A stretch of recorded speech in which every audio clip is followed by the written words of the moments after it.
मेरे प्यारे देशवासियों, आजादी के इस पावन पर्व की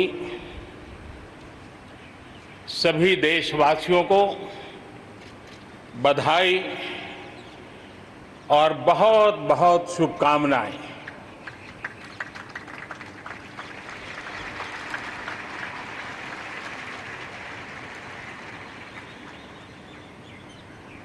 आज जो हम स्वतंत्र भारत में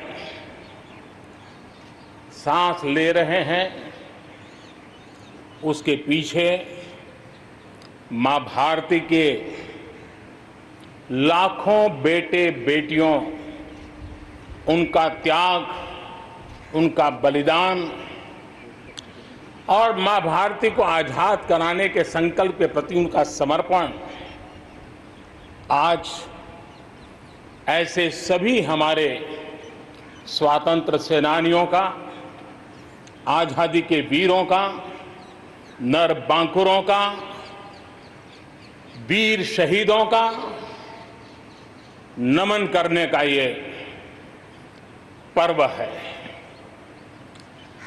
हमारे फौज के जाबाज जवान, हमारे अर्धसैनिक बल, हमारे पुलिस के जवान, सुरक्षा बल से जुड़े हुए हर कोई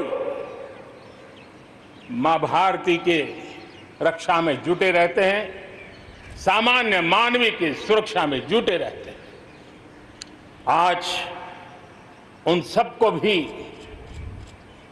हृदयपूर्वक, आदरपूर्वक स्मरण करने का, उनके महान त्याग तपस्या को नमन करने का पर्व है। एक नाम और, श्री अरविंद घोष क्रांति दूत से लेकर आध्यात्म की यात्रा, आज उनके संकल्प, उनका जन्म जयंती है। हमें उनके संकल्पों को, हमारे संकल्पों को पूर्ण करने के उनकी तरफ से आशीर्वाद बने रहे। आजादी के वीरों को याद कर करके नए संकल्पों की ऊर्जा का एक अवसर होता है। एक प्रकार से हमारे लिए ये नई प्रेरणा लेकर के आता है, नया उमंग, नया उत्साह लेकर के आता है।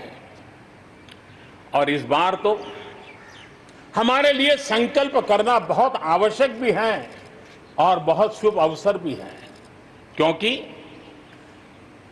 अगला जब हम आजादी का पर्व मनाएंगे, तब हम 75 वर्ष में प्रवेश करेंगे। ये अपने आप में एक बहुत बड़ा अवसर है और इसलिए आज आने वाले 2 साल के लिए बहुत बड़े संकल्प लेकर के हमें चलना है। 130 करोड़ देशवासियों को चलना है। आजादी के 75 वर्ष में जब प्रवेश करेंगे और आजादी के 75 वर्ष जब पूर्ण होंगे, हम हमारे संकल्पों की पूर्ति का एक महापर्व के रूप में उसको भी मनाएंगे। मेरे प्यारे देशवासियों, हमारे पूर्वजों ने अखंड एक निष्ठ तपस्या करके त्याग और बलिदान की उच्च भावनाओं को प्रस्तावित करते हुए हमें जिस प्रकार से आजादी दिलाई है, उन्होंने न्यौछावर कर दिया है। लेकिन हम ये बात न भूलें कि गुलामी के इतने लंबे कालखंड में कोई भी पल ऐसा नहीं था, कोई भी क्षेत्र ऐसा नहीं था कि जब आजादी की ललक न उठी हो, आजादी की इच्छा को लेकर के किसी ने प्रयास न किया हो, जंग न किया हो, त्याग न किया हो और एक प्रकार से जवानी जेलों में खपा दी। जीवन के सारे सपनों को, फांसी के फंदों को चूम करके आहूत कर दिया।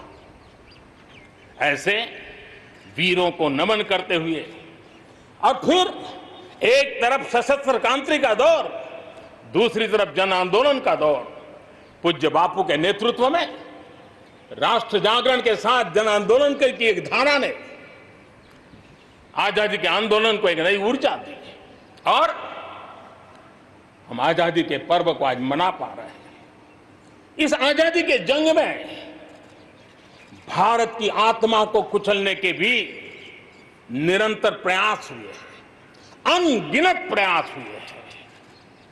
भारत को अपनी संस्कृति, परंपरा, रीत रिवाज, इन सब से उखाड़ फेंकने के लिए क्या कुछ नहीं हुआ। वो कालखंड था, सैकड़ों सालों का कालखंड था। शाम दाम दंड भेद सब कुछ अपने चरम पर था। और कुछ लोग तो ये मान के चलते थे कि हम तो यावत चंद्र दिवाकरो यहां पर राज करने के लिए आए हैं। लेकिन आजादी की ललक ने उनके सारे मंसूबों को जमीन दोस्त कर दिया।